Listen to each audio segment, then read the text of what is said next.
Para mahasiswa, kita sudah melalui kuliah pendidikan Pancasila, mulai dari sila pertama sampai sila kelima.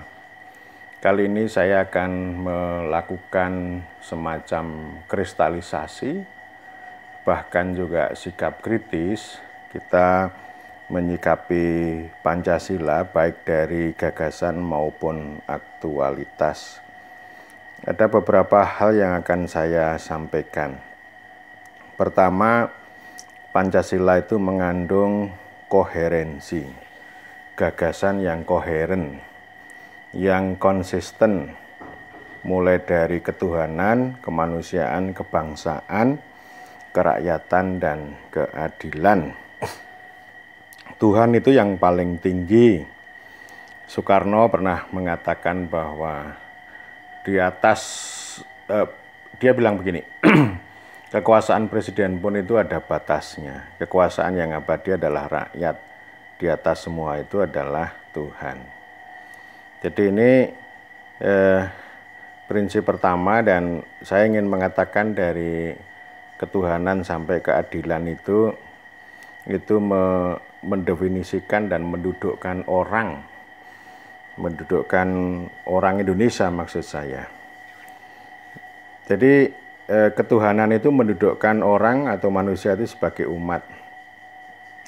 Hubungan antara umat dengan Tuhan sesuai dengan agamanya masing-masing. Agama itu untuk manusia dan manusia itu bertuhan, beragama itu supaya ya betul-betul menjadi manusia yang utuh. Bukan menjadi setan, bukan menjadi malaikat. Dan yang lebih penting bahwa kita dengan bertuhan itu diarahkan supaya itu kita tidak, paling penting tidak sombong ya. Tidak sombong bahwa di atas langit ada langit dan di atas itu semuanya adalah Tuhan. Sila kedua berbicara tentang manusia. Manusia itu universal, tidak hanya ngomong tentang manusia yang beragama tertentu, beretnik tertentu, berdaerah tertentu, tetapi manusia itu ya seluruh muka bumi ini. Karena itu banyak pemimpin dunia, termasuk Soekarno, mengatakan bahwa nasionalismenya dia itu adalah humanity ya, kemanusiaan. Menghargai manusia, menghormati manusia, memanusiakan manusia. Orang Jawa bilang wong ke wong gitu. Jadi artinya melihat manusia ya manusia. Manusia itu bukan setan dan bukan malaikat. Artinya kalau kita memandang manusia, menempatkan manusia, jangan membuat manusia agar menjadi malaikat. Kan ini yang sering terjadi, bahwa kita ini dalam banyak hal itu harus normatif, harus moral, mengajarkan supaya manusia itu menjadi malaikat. Dan tentu manusia juga bukan setan, gitu ya. Jadi ini kan ekstrim ya. Kita orang Indonesia ini memang belum secara baik memahami manusia secara utuh gitu. Jadi kebanyakan orang itu kan kalau ngomong normatif, apalagi agama ya. Kalau agama itu umumnya ya manusia itu harus sempurna. Kadang-kadang kalau melihat orang lain itu berpendapat atau berlaku secara berbeda lalu dihakimi itu sebagai kayak setan gitu. Dan dalam praktek bernegara juga ada yang yang kemudian bertindak seperti malaikat ya. Misalnya orang-orang KPK, para pendekar anti korupsi. Jadi mereka itu merasa kayak malaikat. Kalau orang merasa malaikat itu lalu memandang manusia yang lain yang berbeda atau yang berbuat salah itu lalu dianggap sebagai setan. Ini penting dan mungkin saya sudah ngomong pada awal-awal ya. Jadi kita dudukkan baik kita itu sebagai pribadi ya pada wilayah pribadi, pada wilayah privat dan wilayah publik. Wilayah publik itu kan artinya kita bermasyarakat, berbangsa dan bernegara. Artinya kalau kita sudah memandang manusia lain itu artinya publik. Jadi yang publik ya publik, yang privat ya privat. Jangan sampai yang privat dibawa ke publik. Misalnya orang ya menceritakan tentang kehidupan pribadinya itu di dunia medsos. Entah itu para artis yang pamer kekayaan misalnya. Kalau saya sih nggak peduli artis itu mau kekayaannya sampai 7 langit itu. Saya juga nggak peduli kekayaan itu diperoleh dengan cara berjuang atau ngemis atau apapun. Saya juga tidak peduli kekayaan itu halal atau haram. Tapi yang saya pedulikan jangan sampai kekayaan yang sifatnya pribadi itu dibawa ke ranah publik di media sosial. Itu namanya polusi ya, polusi ruang publik. Nah, soal-soal seperti ini penting untuk menjadi perhatian bagi mahasiswa komunikasi. Kan orang itu begitu kan, jadi tidak bisa membedakan mana yang privat, mana yang publik. Yang publik maksudnya mau diprivatkan, yang privat dipublikkan. Jadi itu namanya salah kaprah atau jungkir balik. Memang ini dimensi kemanusiaan ini luar biasa. Dan ini terus-menerus dipupuk. Jadi artinya kalau kita mau menjadi manusia yang utuh itu ini ya bergaul intinya. Bergaul dengan banyak pihak. Solidaritas istilahnya harus berbagi dan seterusnya ya. Saya berharap kalian itu kuliah di APMD katakanlah jangan hanya waktunya habis untuk kalau hanya jalan-jalan main-main sih terlalu sayang. Tapi ada juga yang orang itu mahasiswa itu menghabiskan waktunya untuk kuliah yang penting nanti 3,5 tahun 4 tahun itu selesai dengan gemilang, indeks prestasinya 3,8. Saya tidak bangga dengan mahasiswa seperti itu. Ya. Jadi itu tidak menjadi manusia yang utuh, itu hanya menjadi manusia robot saja ya. Manusia tanpa manusia gitu. Jadi ada juga itu yang diceritakan seorang teroris lulus sarjana teknik kimia dari Universitas Indonesia. 3,5 tahun ya, di sepanjang perjalanannya dia mengikuti kegiatan ibadah yang sangat rajin. Dia tidak melakukan pergaulan sosial yang begitu luas. Terus lama-kelamaan ya dia sangat sangat picik ya, lalu menganggap dirinya sebagai malaikat.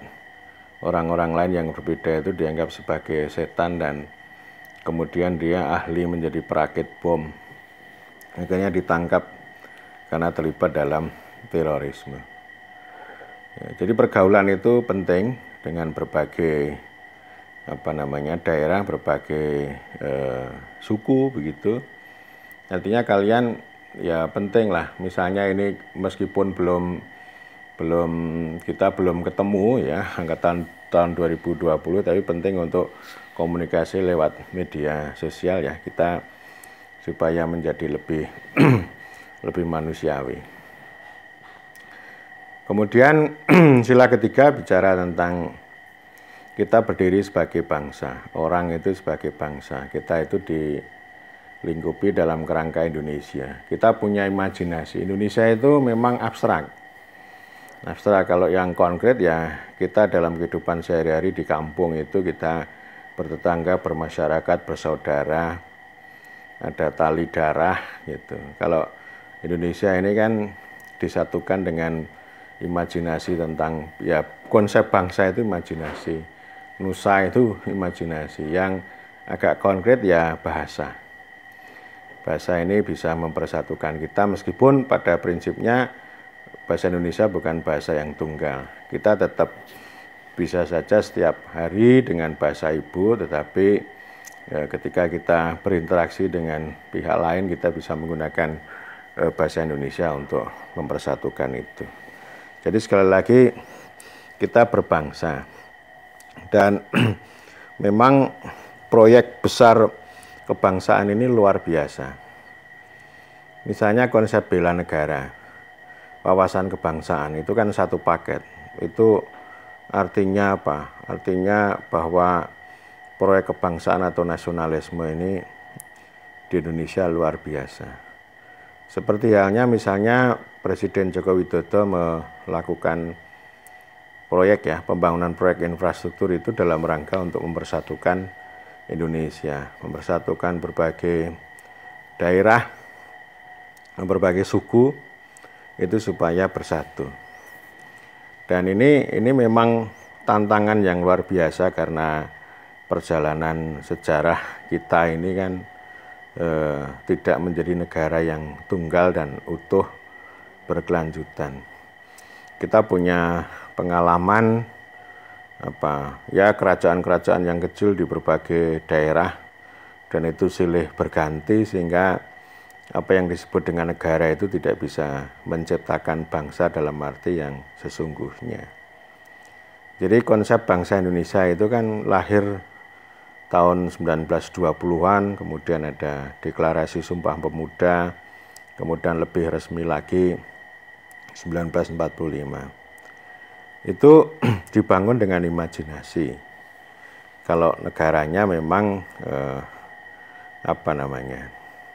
ya tadi patah-patah dan kemudian tahun 45 kita punya negara Indonesia itu rapuh sekali karena pada dasarnya struktur dan perangkat negara itu warisan kolonial. Ketika Soekarno proklamasi itu ya negaranya sudah ada, meskipun namanya berubah dari Hindia Belanda menjadi Indonesia. Saya kira kita berbeda dengan negara-negara yang lain gitu. Jadi pembentukan negara itu lebih penting, lebih utama daripada bangsa. Misalnya ya orang Inggris itu ya bangsanya macam-macam, tapi negaranya kan negara Inggris. Jadi negara ini yang memang harus lebih lebih utama gitu. Ya artinya pembentukan negara itu lebih penting daripada pembentukan bangsa. Kita Indonesia mengalami kesulitan itu. Jadi lebih mengutamakan bangsa, ini semacam imajinasi bagaimana orang itu punya bayangan tentang Indonesia, tetapi negara dalam arti yang konkret, yang betul-betul hadir supaya orang itu punya imajinasi itu memang masih jauh dari harapan. Ya. Pada saat yang sama memang ada seruan-seruan ya, bela negara, bela negara, bela negara. Kadang saya berpikir ini apa sih yang mau dibela? Kenapa tidak bela rakyat gitu? Ya. Ini yang saya bersikap kritis ini. Konsep bela negara itu konyol banget itu. Jadi negara itu bukan dibela, tapi memang harus terus-menerus dipupuk, dihadirkan supaya betul-betul tegak itu menjadi negara. Negara yang menjalankan fungsi law and order, hukum dan tatanan, dan yang kedua adalah welfare. Jadi kalau negaranya menjadi baik, maka bangsanya akan menjadi lebih baik. Jadi membangun bangsa bukan hanya dengan seruan, seruan-seruan itu, tapi paling tidak ya dengan hal yang konkret seperti Presiden Joko Widodo lakukan, ya, dengan membangun infrastruktur di pinggiran, ya. Itu jauh lebih penting daripada dengan ungkapan saya Pancasila, saya Indonesia gitu. Ya, jadi ini sesuatu yang konyol. Pancasila itu hebat, tapi dimaknai dan ditafsirkan, dijalankan secara jungkir balik, secara keliru gitu. Termasuk tadi ya, termasuk soal pembentukan negara itu. Ada juga orang yang menyampaikan kritik begini ya, ketika Presiden memakai busana Nusa Tenggara Timur gitu. Jadi ada yang mengkritik itu hanya proyek kebangsaan tapi bukan proyek kerakyatan. Jadi meskipun presiden memakai pakaian daerah, tapi rakyat di daerah yang punya busana itu ya masih tetap menderita gitu ya. Jadi ini memang dua sisi antara sila ketiga dan sila keempat itu. Sila keempat itu kan rakyat ya. Prinsip kerakyatan ini memang masih jauh dari harapan. Sehingga kebangsaannya jadi rapuh banget. Ya, itu harus disikapi secara kritis ya. Wawasan kebangsaan bela negara itu harus disikapi dengan kritis. Kita lebih mengutamakan itu sebenarnya, ya kata Soekarno itu sosiodemokrasi atau tujuan negara ya, sila keempat dan sila kelima. Itu yang harus diutamakan, karena kalau kita ngomong tentang kerakyatan pada sila keempat itu ya, itulah negara ya. Negara dalam pengertian yang konkret. Kalau sila ketiga itu negara bangsa, itu kayak bela negara itu konyol, itu konyol sekali. Kalau yang keempat, yang kelima ini memang bagus. Istilahnya sila keempat itu ngomong rakyat, sila kelima itu ngomong keadilan, tetapi yang sebagai subjek ya sila kelima itu bicara tentang warga. Sila keempat kerakyatan itu bicara tentang pemerintahan gitu ya. Tentang pemerintahan seperti yang sudah saya sampaikan. Nah, sila kelima ini sebenarnya bisa menjadi pintu masuk bagi program studi pembangunan sosial ya, keadilan sosial bagi seluruh rakyat Indonesia. Pembangunan sosial harus berpikir bagaimana idealisme untuk mencapai keadilan sosial. Kita bisa melakukan dialektika bagaimana kondisi keadilan selama ini dan mengapa tidak adil, mengapa miskin, mengapa timpang, mengapa ada banyak pengangguran, dan pada berikutnya lalu banyak juga orang-orang yang merongrong sila ketiga. Kan ada juga orang yang menganalisis bahwa ketimpangan itu membuat orang itu berontak. Penindasan terhadap daerah tertentu itu membuat orang itu berontak pada negara. Jadi kalau muncul pemberontakan, lalu muncul gerakan khilafah misalnya, itu artinya itu perlawanan terhadap sila ketiga. Jadi mereka tidak mau dengan persatuan Indonesia, mereka tidak mau dengan negara bangsa Indonesia, tetapi mereka pengen negara bangsa sendiri, atau paling tidak ya misalnya Republik Islam Indonesia misalnya, atau Republik Indonesia Islam atau apalah gitu ya. Jadi artinya itu semua didasarkan pada syariah gitu ya. Itu maksudnya begitu. Jadi mereka tidak setuju dengan konsep negara bangsa yang konon itu berasal dari barat. Ya, mereka tidak mengenal nasionalisme, mereka tidak mengenal kebangsaan. Jadi kebangsaan kelompok-kelompok itu adalah internasionalisme. Jadi itu pada satu sisi ya, pada sisi yang lain ya tadi orang itu cara memahami sangat konservatif. Jadi dengan munculnya bela negara dan wawasan kebangsaan, saya sangat kritis dan itu konyol ya, sekali lagi konyol. Ya, jadi itu poin besar yang pertama yang sudah saya sampaikan, umat, manusia, bangsa, rakyat, dan warga. Kemudian yang kedua, ya ini ada dua sisi ya, Pancasila itu untuk dasar negara dan sekaligus juga untuk karakter pribadi. Dan itu memang sangat terkait ya, sangat terkait. Lalu kalau pendidikan Pancasila itu kan diorientasikan untuk pribadi.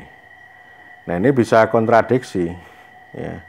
Orang itu bisa Pancasilais tapi negaranya tidak Pancasilais. Ya, itu konyol banget. Ini sangat konyol.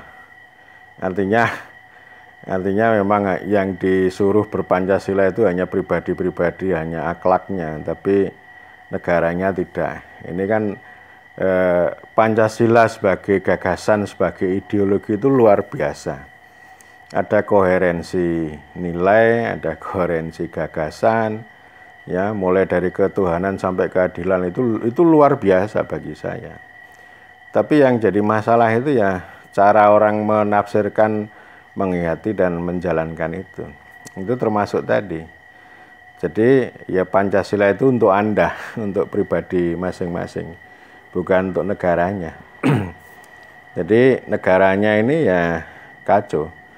Ya misalnya undang-undang, kebijakan, peraturan itu kan itu jauh dari Pancasila. Terutama ya jauh dari prinsip tadi, prinsip kenegaraan, kerakyatan dan keadilan. Banyak kebijakan kita ini yang kemudian merugikan daerah, menciptakan ketimpangan, sentralisasi di tangan Jakarta yang terlalu kuat, penghisapan kekayaan di berbagai daerah misalnya, kemudian layanan publik yang tidak merata, pembangunan yang hanya jadi proyek, jadi bukan pembangunan yang menciptakan kewargaan.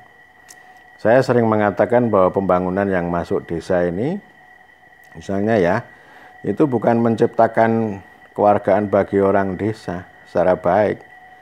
Ya kewargaan sila kelima, keadilan sosial bagi seluruh rakyat Indonesia, itu yang paling konkret menurut saya adalah kesempatan bekerja. Ya di desa itu kesempatan bekerjanya terbatas, sehingga orang desa lalu merantau ke kota. Itu yang jadi masalah. Itu namanya tidak adil itu.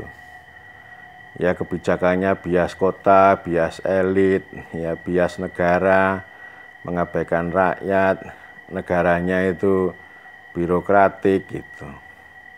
Banyak kebijakan yang teknokratik misalnya. Jadi bukan kebijakan yang berorientasi pada kerakyatan.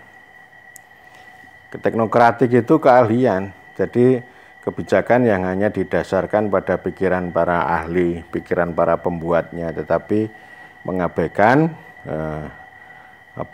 denyut kehidupan orang banyak di seluruh negeri.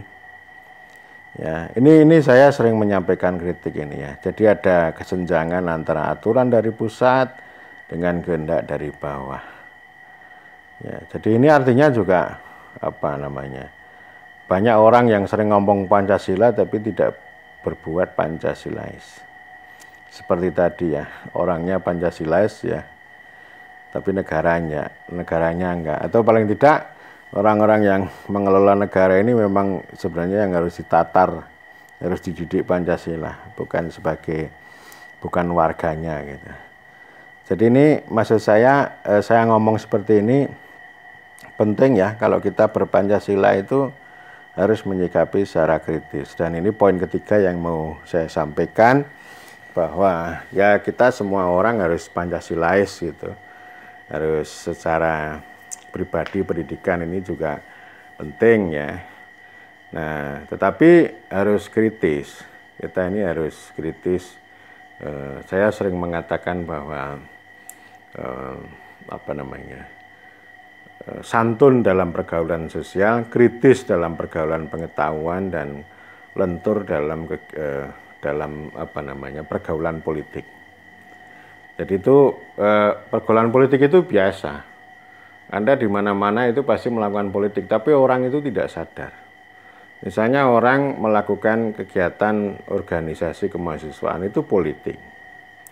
Jadi kalau berpolitik itu harus lentur, politik itu seni kemungkinan. Tidak boleh orang mengatakan, oh saya paling benar, saya ini keputusan mutlak gitu.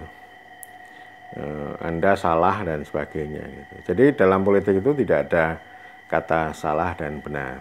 Jadi politik itu lebih berorientasi pada keyakinan bahwa misalnya, oh ini yang kita putuskan ini nanti akan berguna bagi rakyat, bagi orang banyak. Jadi politik itu begitu. Artinya sila keempat itu politik. Sila kerakyatan itu politik yang paling penting. Jadi orang itu jangan sampai anti politik.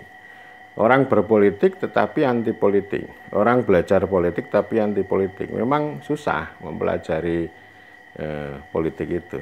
Kayaknya mudah ya kalau pelajaran akademik misalnya itu. Sarjana ilmu politik itu setengah tahun aja selesai gitu. Tetapi untuk betul-betul memahami politik dalam arti sesuai Pancasila sama konstitusi ini yang susah. banyak dokter ilmu politik tapi malah anti politik. Ya, anti politik itu misalnya membenci elit, membenci kepala daerah, membenci kepala desa yang dipilih oleh rakyat. Lalu mereka itu mengutamakan ini harus begini, harus begitu, harus sesuai keahlian, harus sesuai ilmu. Oh, bukan begitu. Ya. Itu salah. Jadi politisi itu bekerja atas dasar keyakinan. Keyakinan itu dasarnya apa? Rakyat. Kalau ilmuwan itu dasarnya apa yang dia pikirkan? Teori. Teori bisa saja itu berasalnya dari New York, dari Washington, dari Amsterdam, dari London sana, gitu. Tapi kalau keyakinan itu ya dasarnya dari rakyat yang digauli, yang dilihat, yang dirasakan denyut kehidupannya oleh politisi itu. Ya. Jadi ini banyak ya, kalian itu penting untuk mempelajari seperti ini. Nanti politik itu ada di mana-mana. Anda berorganisasi mahasiswa berpolitik, kemudian Anda ikut musyawarah desa itu juga berpolitik. Apalagi kalau ikut partai politik. Jadi politik itu bukan sekedar orang berjuang untuk meraih kekuasaan, bukan. Itu memang iya politik, tetapi kan kekuasaan yang diraih itu kan untuk siapa? Dan orang maju meraih kekuasaan itu atas dasar siapa? Kan gitu. Jadi artinya politik kita kembalikan pada sila keempat, kerakyatan yang dipimpin ya, oleh hikmat kebijaksanaan dalam permusyawaratan perwakilan. Yang maknanya saya kira sudah kita sampaikan jauh ya. Jadi 3 poin itu yang perlu dipegang. Itu juga Pancasila ya. Sopan santun dalam pergaulan sosial itu. Kemudian kritis dalam pergaulan pengetahuan. Pengetahuan itu ya misalnya orang memproduksi gagasan itu pengetahuan. Misalnya konsep bela negara itu pengetahuan. Konsep wawasan kebangsaan itu pengetahuan itu. Lalu kita bersikap kritis misalnya begini, lalu yang bela rakyat siapa ini gitu. Ya, kita juga bisa mengatakan kenapa ini ada pendidikan Pancasila gitu. Ya negaranya aja kan belum tentu Pancasilais gitu. Itu namanya kritis. Tapi kita tetap punya sopan santun terhadap siapapun, bergaul dengan manusia yang lain tetap sopan santun. Tetapi kalau dalam gagasan, dalam pengetahuan ya kita harus kritis, karena kalau tidak kritis itu Pancasila itu hanya berguna untuk ini ya, rutinitas yang rutin, loyalitas buta, hanya untuk merawat tatanan yang berkesinambungan, tapi tidak mendorong perubahan kehidupan menjadi lebih baik untuk seluruh rakyat Indonesia. 3 poin itu ya, jadi ini penting, ini konkret ini ya. Sopan santun dalam pergaulan sosial, jangan merasa cakep, kaya, pintar gitu, atau jangan merasa benar gitu. Ini kan saya ini kan sering sering ditampar oleh ada seorang camat, seorang pejabat lokal karena ada segelintir mahasiswa APMD yang melakukan KKN itu malah menggurui, malah mengkritik habis-habisan ini ya, mengkritik habis-habisan ini para pegawai di di kelurahan atau apa gitu ya. Ini namanya itu tidak sopan santun. Gitu ya. Jadi harus kritis, malah justru orang itu kan tidak kritis tapi tidak sopan santun. Dalam pergaulan tidak sopan santun, itu dalam pergaulan sosial tidak sopan santun, dalam pergaulan pengetahuan itu malah kacau. Ya tidak kritis dalam pergaulan pengetahuan itu ya pikirannya konservatif. Ya, apa yang ada itu ya dihafalkan. Template, yang penting kuliah itu nyatet, kemudian ngikuti ujian, ya. Pokoknya semua prosedur diikuti lalu lulus dengan cepat 3,5 tahun dengan IP indeks prestasi 3,8. Itu namanya tidak kritis, ya. Itu artinya ya menurut saya ya tidak punya kontribusi apa-apa terhadap Republik, terhadap Indonesia, kecuali hanya untuk dirinya sendiri. Kemudian dalam pergaulan politik kaku misalnya. Kakunya minta ampun, ngotot, keras kepala gitu. Itu bahasa timurnya namanya kepala batu. Jadi tidak lentur. Ya, sekali lagi ini kalau pengetahuan itu kan bicara kebenaran, penalaran. Kalau pergaulan politik itu bicara tentang kemungkinan, ya, tentang kemungkinan, dan dari kemungkinan yang disepakati itu akan melahirkan apa namanya, kayak semacam kesepakatan tentang keyakinan tertentu. Ya, jadi artinya para pendiri bangsa kita dulu yang melahirkan Pancasila dan konstitusi memang kalau dilihat dari pengetahuan keilmuan dibandingkan dengan sekarang ya jauh gitu. Secara keilmuan ya, keilmuan tentang politik pemerintahan saya merasa lebih hebat daripada mereka, daripada para pendiri bangsa itu begitu ya. Tapi saya tidak boleh begitu, saya tidak boleh merendahkan bahwa apa yang dibuat oleh para pendiri bangsa itu melalui proses yang panjang, melalui pergulatan, bahkan Soekarno, Hatta itu dikurung, dibuang oleh kolonial Belanda, dan dari sana mereka itu otodidak, belajar mandiri, ya, berdialektika, dan setelah itu mereka berjuang mengumpulkan orang, menggalang semangat Sumpah Pemuda, membuat teks proklamasi gitu. Jadi artinya apa? Artinya para pendiri bangsa itu ya perjuangan dan keyakinannya itu yang jauh lebih penting daripada sekedar pengetahuan akademik, pengetahuan ilmu yang saya miliki. Kalau dari sisi pengetahuan konsep rakyat, konsep politik ya saya tentu jauh lebih hebat. Tetapi sekali lagi bahwa para pendiri bangsa itu punya keyakinan. Keyakinan itu kemudian yang dituangkan melalui perjuangan, ya, lalu lahir Pancasila, lahir Undang-Undang Dasar 1945. Itu yang harus kita hormati. Dan saya selalu mengatakan tentang pesan Soekarno, ilmu yang amaliyah dan amal yang ilmiah. Jadi ilmu itu harus amaliyah. Ya, tadi dengan cara tadi ya, 3 pergaulan tadi ya, itu kita bisa amaliyah.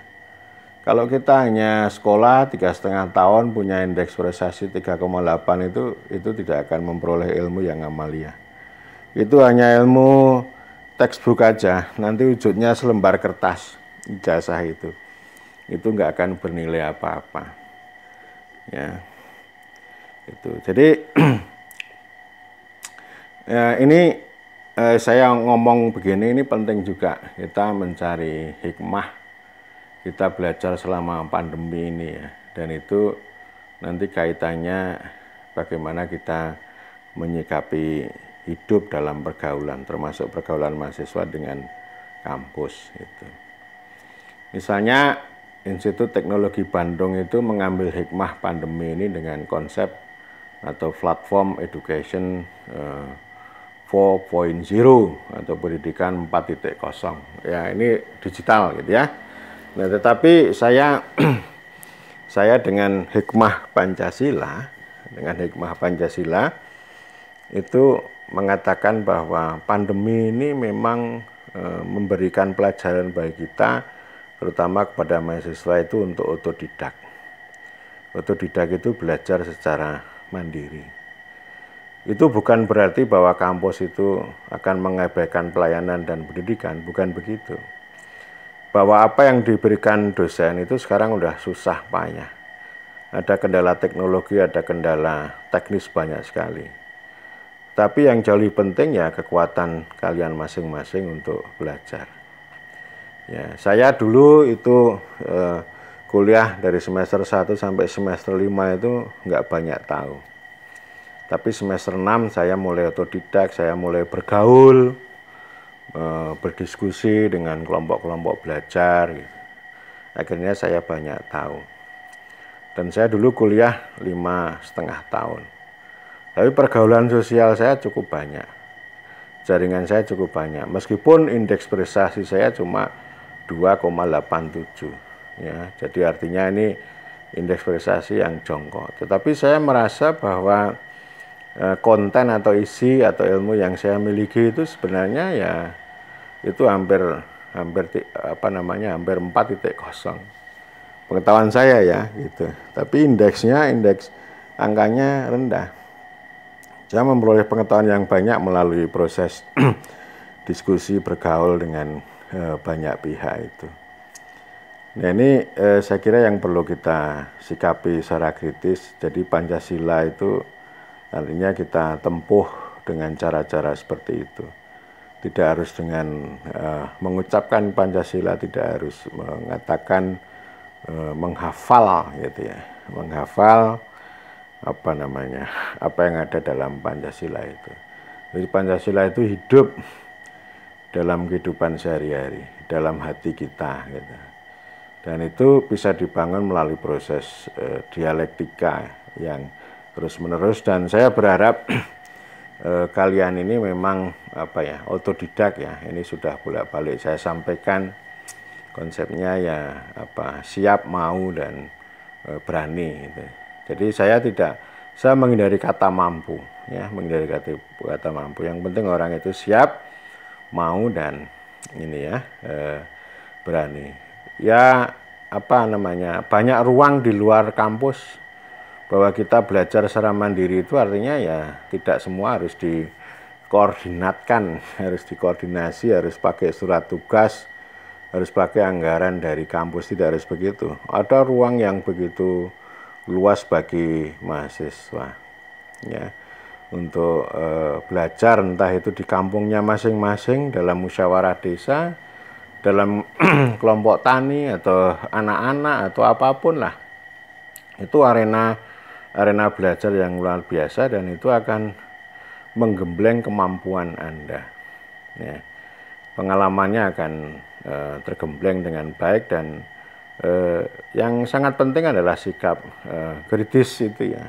Dalam setiap pergaulan pengetahuan dimanapun itu kita harus cermati secara kritis, dan dari sikap kritis itu lalu kita bisa punya gagasan. Ya kembali seperti tadi saya katakan, ini bela negara itu apa? Kenapa kok nggak ada bela rakyat? Nah, maksud saya begitu ya. Ini penting. Nanti kita dalam berkampung, bermasyarakat, berdesa, bernegara, berbangsa itu harus begitu. Kritis bukan berarti kita itu istilahnya waton sloyo, orang Jawa bilang ya, asal bunyi gitu ya. Asal bunyi. Tapi ya kritis itu artinya membentuk kepribadian juga. Bukan kepribadian yang konyol. Makanya kan harus lentur. Harus lentur ya, jangan hanya kritis gitu, tapi keras kepala, harus lentur juga gitu ya. Jadi sekali lagi ruangnya ada banyak, dan itu bisa menempa kemampuan Anda. Ini juga berpancasila juga, dalam arti yang hakiki ya.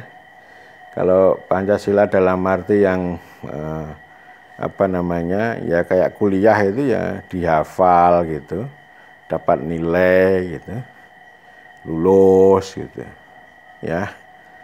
Ya itu makanya saya kan nggak ada ujian tengah semester. Saya terus terang bingung ini. Jadi saya belum tahu nanti ujiannya seperti apa. Tapi ya nanti tunggulah model ujian akhirnya seperti apa ya. Jadi terus saja kata kuncinya kita bisa ya menggunakan Pancasila itu ya tadi, hikmah itu tadi. Hikmah pandemi itu apa gitu ya. Dengan hikmah Pancasila, kita harus otodidak nih gitu. Dengan membaca membicarakan, menulis, dan sebagainya gitu. Demikian juga dengan bergaul gitu, dimanapun ya, bergaul terutama di kampungnya masing-masing dengan orang-orang yang tidak pernah ngomong Pancasila itu. Jadi Anda bisa menjadi Pancasilais ketika Anda bergaul dengan orang-orang yang tidak pernah berbicara Pancasila. Saya kira demikian.